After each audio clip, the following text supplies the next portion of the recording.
में मौजूद हैं, तो बताइए कि रूलिंग पार्टी होने के नाते आपने सबक क्या लिया और इंडियन इंटरेस्ट को कैसे प्रोटेक्ट किया जाए।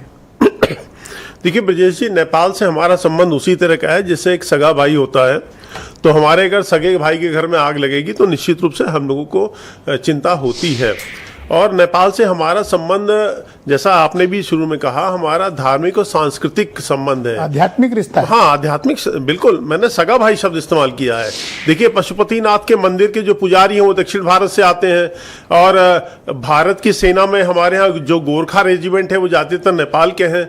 और ऐसे तमाम उदाहरण हैं, जैसे वहाँ के जो फौज के जो जनरल हैं, हमारा जो चीफ ऑफ आर्मी स्टाफ है वहाँ के ऑनरेरी जनरल होते हैं, ऐसे ही यहाँ के नेपाल के जनरल भी, उनको वही सम्मान मिलता है।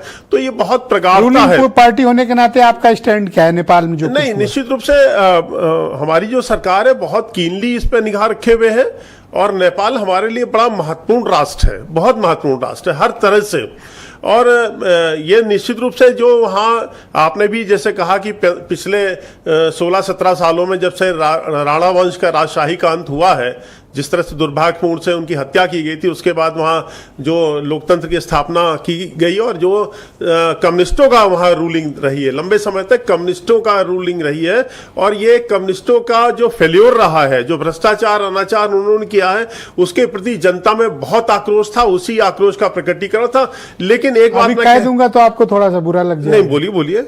या तो वहाँ ब्राह्मण रहे सत्ता में या क्षत्रिय रहे, और नहीं नहीं नहीं नहीं नहीं, ऐसा नहीं है। अब ये गलत, अब ठीक है आप कह रहे हैं, लेकिन ऐसा कुछ नहीं है। ब्राह्मण क्षत्रिय, चाहे गाली दो ब्राह्मणों को चाहे क्षत्रियों को, राज तो इन्हीं का रहा है। नहीं, ये नहीं विचारधारा का है। नहीं, इसके ऊपर आप जाति को इम्पोज नहीं कर सकते। अरे मैंने तो आपको बुरा लग जाएगा, इसलिए बिल्कुल बुरा नहीं लगेगा। वो वैचारिक लड़ाई है, वो कम्युनिस्टों का फेल्योर है। जैसे दुनिया के ब्राह्मण और ठाकुर कम्युनिस्ट हो गए सर, आप कैसी बात कर रहे हैं? फिर वही बात, वहां ओली जो है वो कम्युनिस्टों के, शर्मा है सर, वो शर्मा है। आप जाति पे क्यों जा रहे हैं? कम्युनिस्ट बोल रहे हो सर। जाति पे क्यों जा रहे हैं साहब? आप जाति में क्यों खींच रहे हैं? अरे क्यों ना जाएं सर? नहीं नहीं नहीं, बिल्कुल।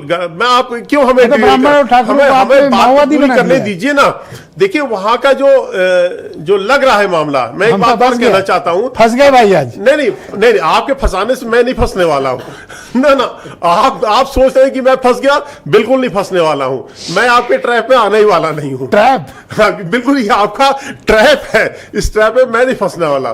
शासक, वहां के शासक कम्युनिस्ट है। मेरी थोड़ी सी बात और पूरी होने दीजिए सर, 10 सेकंड से। हाँ, मैंने 30 सेकंड दे दीजिए आप मुझे। पर मैं एक बात बताऊं, मैं कोई शिकारी नहीं हूं, ना कोई जाल बिछाने वाला हूं। जी, मैं सिर्फ सवाल पूछ रहा हूं। नहीं, ठीक है, आप कोई ट्रैप नहीं है। लाइटर मोड में बात कर रहे हैं, मैं भी लाइटर मोड में जवाब दे रहा हूं। लेकिन आपकी बात, आपसे डिबेट करते हुए बड़ा सतर्क रहना पड़ता है। एक एक शब्द आप पकड़ते हैं, तो इसलिए मैं बहुत सावधान होकर आपसे डिबेट करता हूं।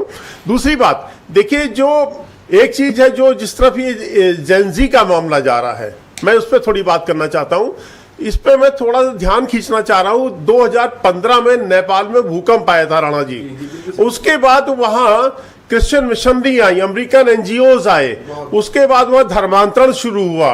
तो ये जो नेपाल में तख्ता पलट के बाद, ओली साहब के इस्तीफे के देने के बाद, ये आंदोलन शांत हो जाना चाहिए था। लेकिन कुछ चीजें इशारा कर रही हैं जो बड़ी खतरनाक। अप्रिशिएट बीजेपी अपने लिए मुद्दा तलाश लेती है। नहीं, अब ये धर्मांतरण बात, ये फैक्ट है, क्योंकि मणिपुर में प्रयोग हुआ इसका। नहीं, बात तो पूरी होने दीजिए। 2 मेहमान मौजूद है, अभी थोड़ा सा सब्र कर लें। मैं डॉक्टर अजय उपाध्याय के पास